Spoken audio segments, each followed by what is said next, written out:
Friends, welcome back to my channel. ഇന്നത്തെ പുതിയൊരു വീഡിയോയിലേക്ക് എല്ലാ കൂട്ടുകാർക്കും സ്വാഗതം.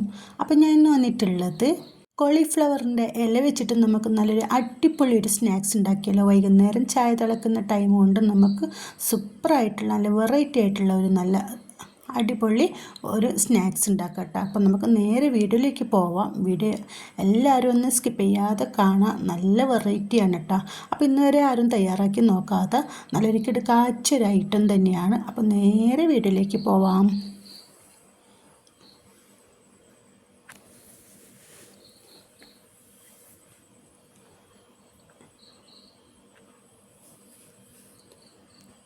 അതിനാവശ്യമായിട്ട് ആദ്യം തന്നെ ഞാനിതാ ഇതേപോലെ കോളിഫ്ലവറിൻ്റെ ഇല തന്നെയാണ് എടുത്തിട്ടുള്ളത്.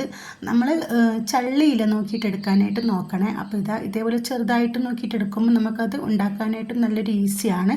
അപ്പോൾ ഇത് 2 മണിക്കൂർ നേരം മഞ്ഞൾപ്പൊടിയിലും ഉപ്പിലും ഇട്ടിട്ട് നന്നായിട്ട് നമ്മളിത് ഒന്ന് സോക്ക് ചെയ്ത് വെക്കണം. അതിനുശേഷം നല്ലോണം ഇത് കഴുകി വൃത്തിയാക്കി വെള്ളമൊക്കെ കളഞ്ഞിട്ട് എടുത്തിട്ടുള്ളതാണ്. അപ്പോൾ നിങ്ങൾ ഇതേപോലെ ശ്രദ്ധിക്കുക. എന്തായാലും 2 മണിക്കൂർ നിങ്ങളിതൊന്ന് മഞ്ഞൾപ്പൊടിയിൽ ഇട്ട് വെക്കണേ. ഉപ്പ് കൂടി ഇട്ടിട്ട് ഒന്ന് നന്നായിട്ടൊന്ന് കുറച്ച് സമയം വെള്ളത്തിലിട്ട് വെച്ചതിന് ശേഷം അതിൻ്റെ മുകളിലുള്ള ആ വെള്ള കളറൊക്കെ കഴുകി മാറ്റിയെടുത്ത് ഇത് നന്നായിട്ടൊന്ന് വാഷ് ചെയ്തിട്ട് ഒന്ന് വെള്ളമൊന്നുമില്ലാതെ ഇതേപോലെ എടുത്ത് വെക്കാം. കുറച്ച് ഇലകൾ എടുത്തിട്ടുണ്ട്, അതൊന്നും ഇവിടെ മാറ്റി വെക്കാം.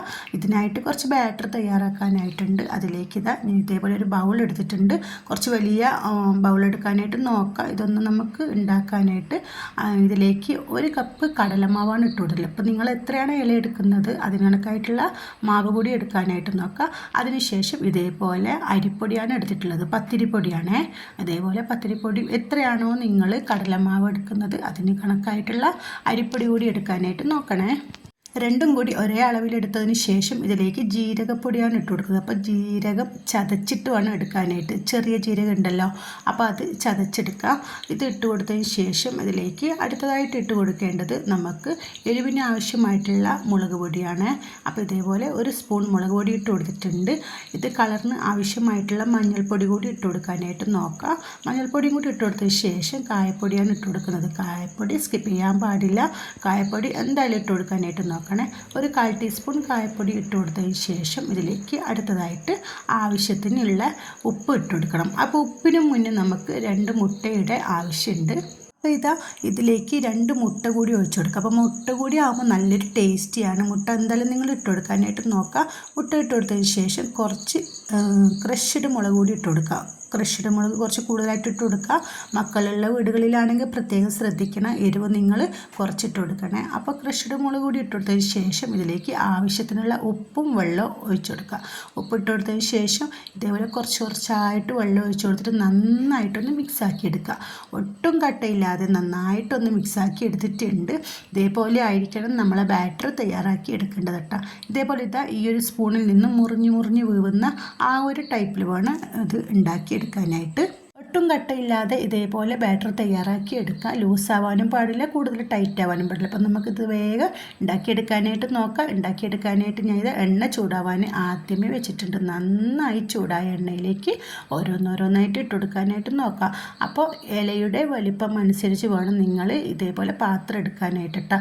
അപ്പം ഞാൻ 3 വെച്ചിട്ടാണ് ആദ്യം തന്നെ ഉണ്ടാക്കിയെടുക്കുന്നത്. ഇതേപോലെ നന്നായിട്ട് ഒരു ഭാഗം മൊരിഞ്ഞതിന് ശേഷം മറുഭാഗം കൂടി തിരിച്ചിട്ട് കൊടുത്ത് ഒരു നല്ലൊരു ഗോൾഡൻ കളറാകുന്ന സമയത്ത് നമുക്കിത് കോരി മാറ്റാം. പെട്ടെന്ന് തയ്യാറായി കിട്ടും കേട്ടോ. അപ്പോൾ ഇലയായതുകൊണ്ട് തന്നെ പെട്ടെന്ന് ഇത് ഉണ്ടാക്കിയെടുക്കാൻ പറ്റും. നമ്മൾ ആദ്യത്തെ ട്രിപ്പ് ഉണ്ടാക്കിയെടുത്തിട്ട് നല്ല കറുമുറ് നല്ല ക്രിസ്പിയാണ് കേട്ടോ. അപ്പോൾ നല്ലൊരു ടേസ്റ്റിയാണ്.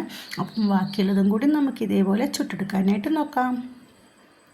അപ്പോൾ ഇത് കോളിഫ്ലവറിൻ്റെ ഇല എന്നൊന്നും ഇതാരും പറയൂല കേട്ടോ. അപ്പോൾ നമ്മുടെ മക്കൾക്ക് സ്കൂൾ വിട്ട് വരുന്ന ടൈമിൽ ഇതേപോലെ ചൂടോടുകൂടി കഴിക്കാനായിട്ട് ഉണ്ടാക്കി കൊടുക്കണേ. അപ്പോൾ ഞാൻ മൊത്തത്തിൽ ഇതേപോലെ ഉണ്ടാക്കി എടുത്തിട്ടുണ്ട്. നല്ല അടിപൊളി ഒരു വെറൈറ്റി ആയിട്ടുള്ള കോളിഫ്ലവർ ഇല വെച്ചിട്ടുള്ള വജിയാണ് കേട്ടോ. മൊത്തം ഇതേപോലെ ചുട്ടെടുത്തിട്ടുണ്ട്. അതിനുശേഷം നമ്മൾ ലാസ്റ്റ് തൊട്ട് എണ്ണയിലേക്ക് കുറച്ച് കറിവേപ്പിലയും പച്ചമുളകും ഇതേപോലെ ഒന്ന് വറുത്തെടുക്കണേ. അപ്പോൾ ഇതുകൂടി ആകുമ്പോൾ കൂട്ടി കഴിക്കാനായിട്ട് നല്ലൊരു ടേസ്റ്റിയാണ്. നമ്മളെ ഇല വച്ച് റെഡി ആയിട്ടുണ്ട്. അപ്പോൾ എല്ലാവരും ഇതേപോലെ ഒന്ന് തയ്യാറാക്കി നോക്കാനായിട്ട് നോക്കണേ. അപ്പോൾ ഇതിൻ്റെ കൂടെ നമുക്ക് കഴിക്കാനായിട്ട് സോസ് കൂടി എടുക്കാം കേട്ടോ. അപ്പോൾ സോസ് ഇല്ലയെന്നുണ്ടെങ്കിലും കുഴപ്പമൊന്നുമില്ല. ഇതേപോലെ സോസിലേക്ക് മുക്കി കഴിക്കാനായിട്ട് മക്കൾക്ക് കൂടുതൽ ഇഷ്ടമാവുമല്ലോ. അപ്പോൾ ഇതേപോലെ സോസിലേക്ക് മുക്കിയിട്ട് ചൂടോടെ കഴിക്കാൻ നല്ലൊരു ടേസ്റ്റി ആയിട്ടുള്ള ഇലവച്ച് റെഡി ആയിട്ടുണ്ട്. അപ്പോൾ എല്ലാവരും ഒരു തവണയെങ്കിലും ഇതുണ്ടാക്കി നോക്കൂലേ. അപ്പോൾ ഈസിയാണ്, സിമ്പിളാണ്, നല്ല വെറൈറ്റിയാണ്, ടേസ്റ്റിയാണ്. അപ്പോൾ ഇന്നത്തെ വീഡിയോ ഇത്രയേ ഉള്ളൂ. വീഡിയോ കണ്ട് ഇഷ്ടപ്പെട്ടെന്നുണ്ടെങ്കിൽ ചാനൽ സബ്സ്ക്രൈബ് ചെയ്യാനും ഷെയർ ചെയ്യാനും ലൈക്ക് ചെയ്യാനും മറക്കല്ലേ. താങ്ക്